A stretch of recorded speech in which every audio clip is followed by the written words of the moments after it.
and welcome to my channel. I'm Mandi, author of 10 young adult novels so far, and welcome to March's mid-month chit-chat.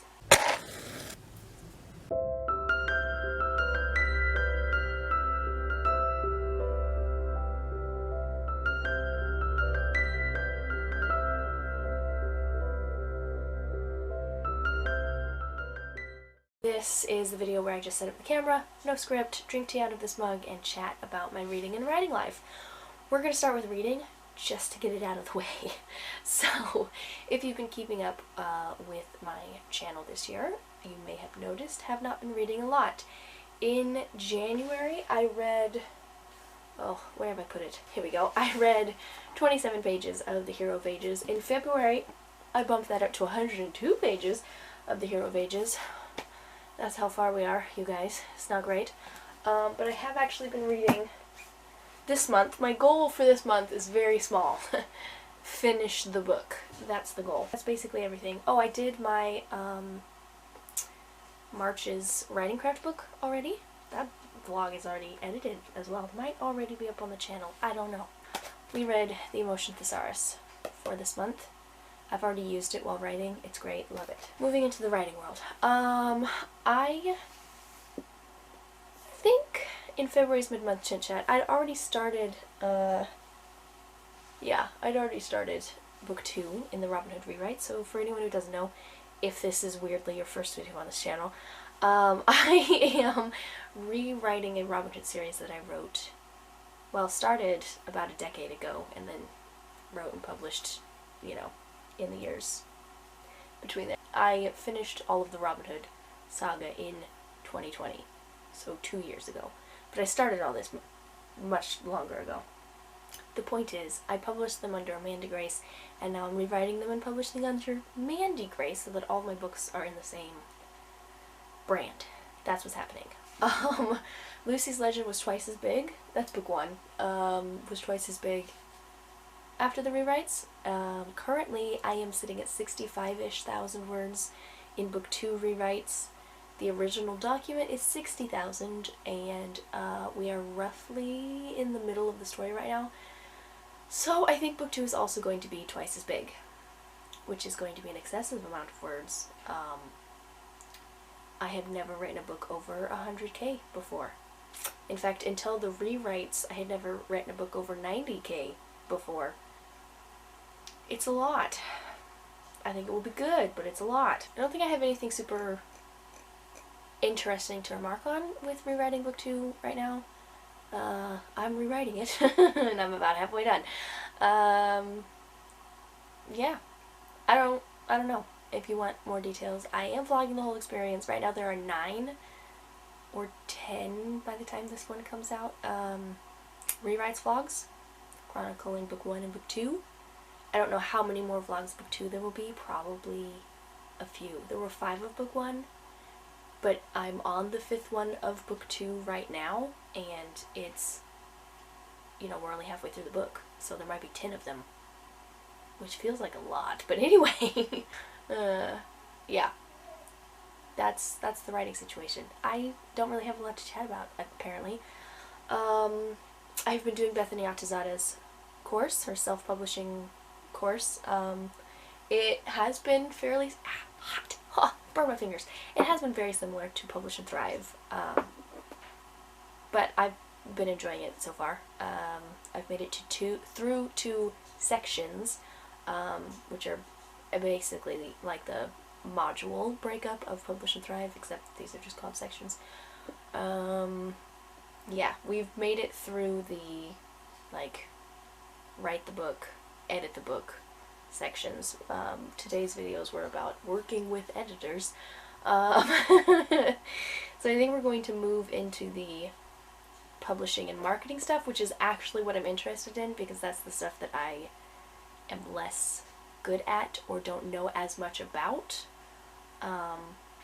Yeah, writing the book, editing the book, these things I can do.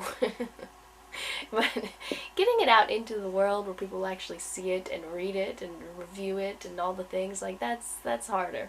So anyway, we're getting into that stuff next, I think, which I'm excited for. I'm trying to think. I think there's like 74 or some lessons total, and I've gone through 14 of them. I do think I'm going to go through this much faster than Publish and Thrive. Mainly because it's Bethany Altazada. I also think it's shorter. I do think there is less information, or at least it's more succinct in Bethany's, because in Sarah Cannon's course, which is amazing, I learned so much from it, there was rarely a lesson that was less than 10 minutes long. And the majority of the lessons from Bethany Altazada are under 5 so far. 5 to 10 minutes is a longer episode. There was one that was like 14 minutes, but that so far has been the exception to the rule. So whether it's less information or just more succinct information, I don't know. But there's been less of it, time-wise, you know. So I think that's why it's easier to get through. Also, it's Bethany, and I just love her, so I'm motivated, I guess, to watch it. I don't know that I have anything else to talk about, to be honest. Nothing crazy has been happening. I am trying to read so I can actually get through this book. My main goal is to finish that book, but barring that, I just want to beat the page count of February. We had 27 pages in January, 102 pages in February, so we gotta beat that. So far I'm at like 40 some odd, so who knows. In the writing world, everything is running fairly smoothly. I'm writing book 2. That's basically all I have to say about that. I'm enjoying it. I love it. I don't know what to say about it. I didn't sit here long enough to even taste my tea, you guys. I've been smelling it. It's a salted caramel situation, and it smells delicious, but it's way too hot to drink, and I didn't talk enough. If you stick around on the channel, I will most likely see you next in a writing vlog. Who knows which number? I'm hoping I can finish book 2 in March. If it takes longer than that, I will have to adjust my whole plan, which will be sad. But it can take March right now. We already adjusted the math a bit. We can do March for Always in Shadow, but we can't go into April. Oh, speaking of April, it's going to be Camp Nano, and hopefully I'm going to be working on book 3 for Camp Nano. So yeah, I'm just going to use the momentum of Camp Nano to push through the next book that I'm rewriting. And then I will have to do book 4, hopefully, fingers crossed, in May. And then book 5 in, what comes after that? June. Goodness. And then, for the rest of the year, I will be, like, doing a second round of edits, and then, you know, getting them ready for actual publication in the fall. Everybody freak out. I think I have actually decided to move the dystopian trilogy to 2023.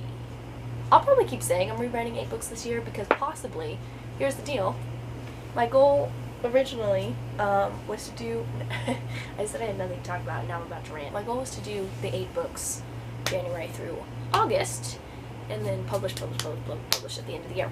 The dystopian trilogy was going to be published in 2023, even with that goal.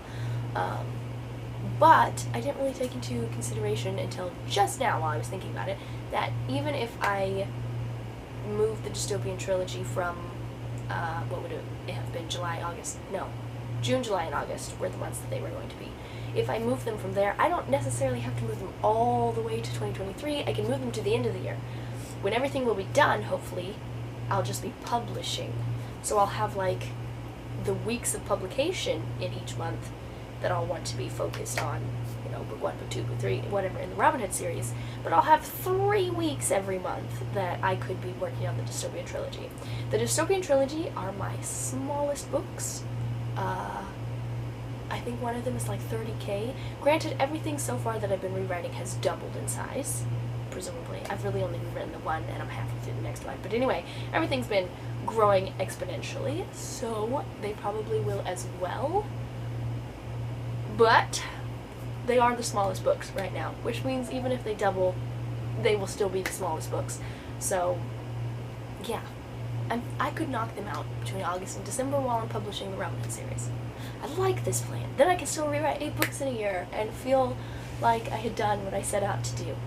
I like this plan. I'm feeling happy now. Okay, we could go with that. I like this. Also, that means I don't have to like rush to do them in the summer when I also need to be doing rounds of edits and formatting and getting ready for publication, which means marketing before the book comes out. So yeah, the summer will be busy. So I think it is good to move them from the summer. But I like that I just found a solution that means I don't have to wait till 2023 to get to them.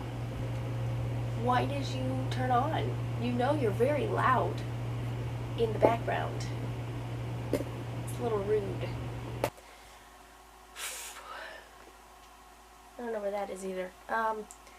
The thing about not having a script is that I don't think through all the things.